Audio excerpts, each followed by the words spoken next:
తణుకులో ఎవరో అంటే ఒక ఫంక్షన్కి వెళ్ళి వస్తున్న ఒక మహిళ ఈ ఫ్యాక్టరీలోకి వెళ్ళి ఆవుల నుంచి గేదెలను చూసి అంటే పక్కన ఎవరో రైతులు మా గేదెలు దొబ్బేశారని అనడంతో ఎవరెవరని చెప్పి ఆవిడ కూడా కంగారుగా ఆదుర్దాగా వచ్చి అడిగే క్రమంలో ఆ గేదెల్ని ఎవరిది ఇది ఎవరు ఆయన ఎవరో మాయ అంటున్నారు, దొంగతనం చేసిన గేదెలు అంటున్నారు, ఇవి ఇందులోకి ఎందుకు వెళ్తున్నాయని ఆవిడ అడిగిన క్రమంలో లోపల నుంచి ఫ్యాక్టరీలో నుంచి కొంతమంది అలాగే బయట నుంచి కొంతమంది ఆ గేదెలతో పాటు వచ్చిన కొంతమంది రౌడీ మోకలు ఆటోలో ఉన్నటువంటి కొంతమంది వ్యక్తులు అందరూ కలిపి ఇక్కడే ఈ ఫ్యాక్టరీ ముందే ఈ ఆడవాళ్ళందరినీ కొట్టడం, అలాగే ఈవిడ కొడుతుందని ఇన్ఫర్మేషన్ ఇవ్వడంతో ఈ దారం ఢిల్లీ మిగతా వాళ్ళని అలా బయట నుంచి ఈవిడ సపోర్ట్గా వచ్చిన అందరినీ కూడా ఇక్కడే పెట్టి కొట్టడం జరిగింది. అదే విషయం మీద మేము పోలీస్ స్టేషన్లో కంప్లైంట్ ఇవ్వడం కూడా జరిగింది.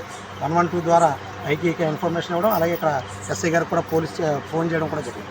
అయితే ఇక్కడ ఏంటంటే ఒక ఫ్యాక్టరీ రన్ చేయడానికి ఒక ప్రైవేటు సంస్థ ఏ విధమైన పర్మిషన్ లేకుండా ఇప్పుడు ఇక్కడ మీరు కూడా ఫీల్ అవుతున్నారు, ఆ వాసన ఎంత స్మెల్ వస్తుందన్నది మీరు కూడా విలేకరులు ఫీల్ అవుతున్నారు, మీరు కూడా చూస్తున్నారు. కాబట్టి ఇది ఎంత పర్యావరణానికి హాని కలిగించే ఒక ఫ్యాక్టరీని తణుకు నియోజకవర్గంలో తణుకు నడిబొడ్డున ఇవాళ ఇవన్నీ కూడా హౌస్ హోల్డ్ పర్పస్ ఉన్న ఇల్లులే, అలాగే ఈ చుట్టుపక్కలన్నీ కూడా హౌస్ హోల్డే.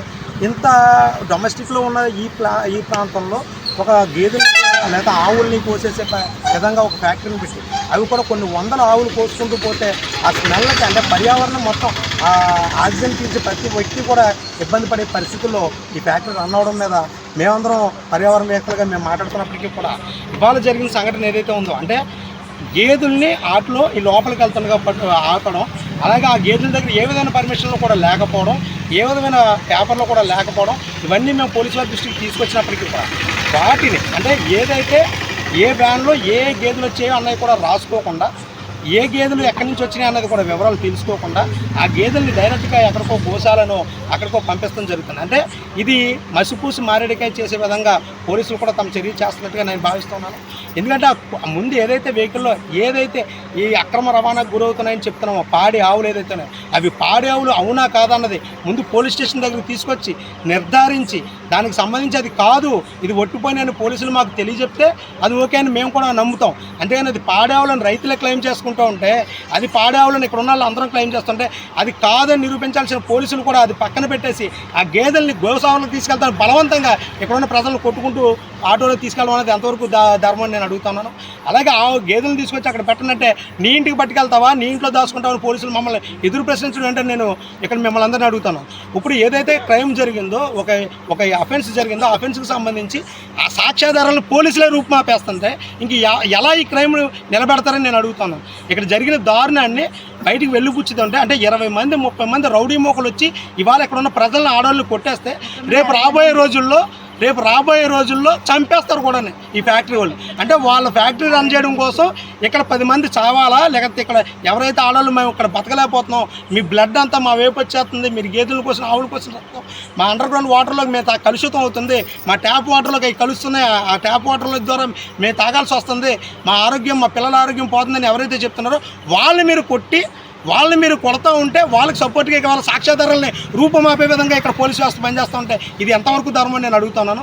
కాబట్టి ఏదైతే ఆ ఆటోల్లో 3 ఆటోల్లో ఇవాళ తీసుకురా 6 ఆటోలు ఇలా ఇక్కడ దొంగతనంగా దొంగిలించినటువంటి గేదెల్ని తీసుకొచ్చారని చెప్తున్నటువంటి ఆటోలు 6లో 3 పంపించేశారు, 3 గోశాలకు పంపించారు. గోశాలకు పంపడం ఏంటి? ఫస్ట్ ఆఫ్ ఆల్ దానికి సంబంధించిన ఇన్ఫర్మేషన్ గ్యాదర్ చేయాలి. అవి ఎక్కడి నుంచి వచ్చినాయి, ఆ గేదెలకు నెంబరింగ్ ఉందా లేదా, దానికి సర్టిఫికేట్ ఉందా లేదా, ఒట్టుపని ఆవుని ఎవరైనా సర్టిఫై చేశారా, లేకపోతే అది ఒట్టుపని గేదెని ఎవరైనా సర్టిఫై చేశారా, ఆ సర్టిఫికేట్ మీ దగ్గర ఉందా లేదని విచారణ చేయాల్సినటువంటి పోలీస్ అధికారులు ఇవాళ గోశాలకు తీసుకెళ్ళిన ఎంతవరకు ధర్మం నేను అడుగుతాను. ఇది తప్పులు తడగ్గా ఈ కేసుని నిర్వీర్యం చేస్తూ ఇవాళ ఆటోలు మీరు ఆపడం ఏంటని ఎదురు ప్రశ్నలు వేసి అక్కడ ఉన్న ఆడవాళ్ళందరి మీద కేసులు పెడతానడం ఈ సబ్ ఇన్స్పెక్టర్ గారికి ఎంతవరకు ధర్మం నేను అడుగుతాను. ఇక్కడ ఉన్న ఆడవాళ్ళ మీద నేను కేసులు పెడతానని ఇదే పోలీసు వారు చెప్తా ఉంటే ఇది ఎంతవరకు ధర్మం నేను అడుగుతాను. ఇది ఏమన్నా ప్రజా పరిపాలన లేకపోతే రౌడీ పరిపాలన నాకు అర్థం కావట్లేదు. ఇక్కడ జరుగుతున్న విషయంలో ఖచ్చితంగా కూడా తప్పులు తడగ్గా నడుస్తున్నటువంటి ఈ ఫ్యాక్టరీకి ఎవరైతే గుత్తేదారులుగా ఉన్నారో వాళ్ళందరినీ కూడా మేము ప్రశ్నిస్తూ ఉన్నాం. ఎంతమంది చావు మీకు కావాలి? ఒకవేళ అది మీరు కోరుకుంటే ఇక్కడ అందరూ చావడానికి సిద్ధంగా ఉన్నారు.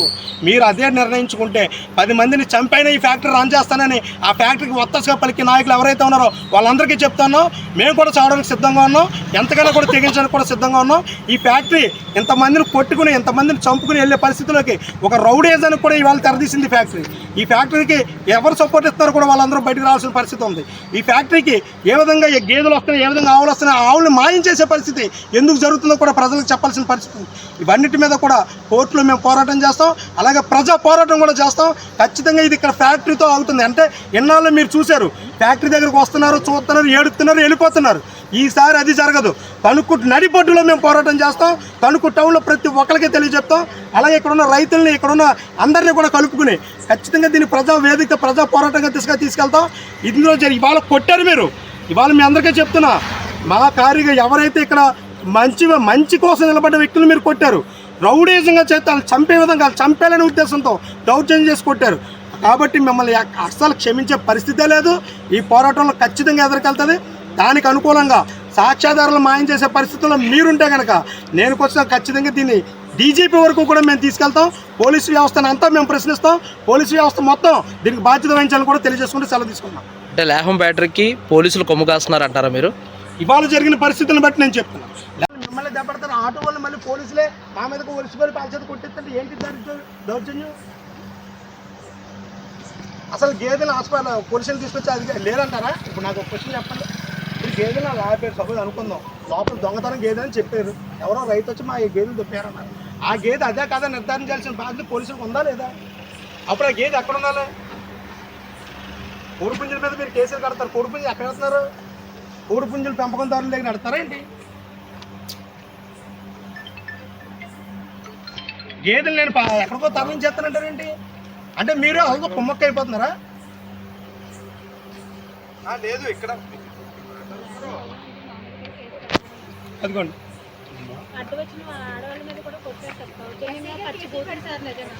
వ్యాన్ లాభలేదు. ఈ మీద కేసు పెడతాను బెదిరిస్తున్నారు ఏంటి? నాకు అర్థం కావట్లేదు.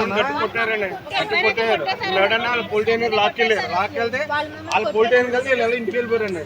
మీరు కొట్టిన కేసు కడుతున్నారు. వ్యాన్లు ఆపేది మేము ఆపేవాళ్ళు వచ్చి ఆపితే మీరు వ్యాన్లు ఆపే డబ్బులు డిమాండ్ చేస్తున్నారా? 40 మంది నలుగురు మీద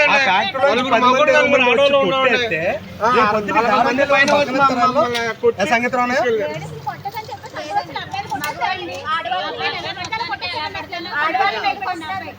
వాళ్ళని ఎక్కడెక్కడ చేతులేసి, ఆడవాళ్ళ మీద ఎక్కడెక్కడో చేతులేసి వాళ్ళ పచ్చి పూతులు తిప్పి ఆడవాళ్ళని కొడితే ఆడవాళ్ళ మీద కేసు పెడతానంటారు పోలీసులు. ఎవరన్నా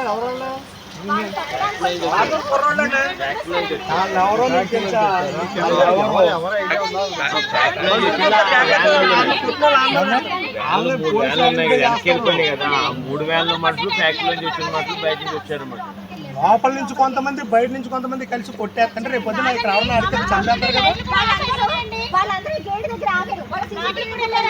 వాళ్ళు కావాలని లైట్లు ఆపేస్తున్నారు. వాళ్ళ మనుషులు బయటకు వచ్చినప్పుడు లైట్లు ఆపేసి పోలీసులు వచ్చినారు, లైట్లు ఆన్ చేశారు. అంటే ఈ లోపల ఎవరైనా చంపేమని వాళ్ళ ల్యాంప్ ఫ్యాక్టరీ వాళ్ళు చేస్తారు.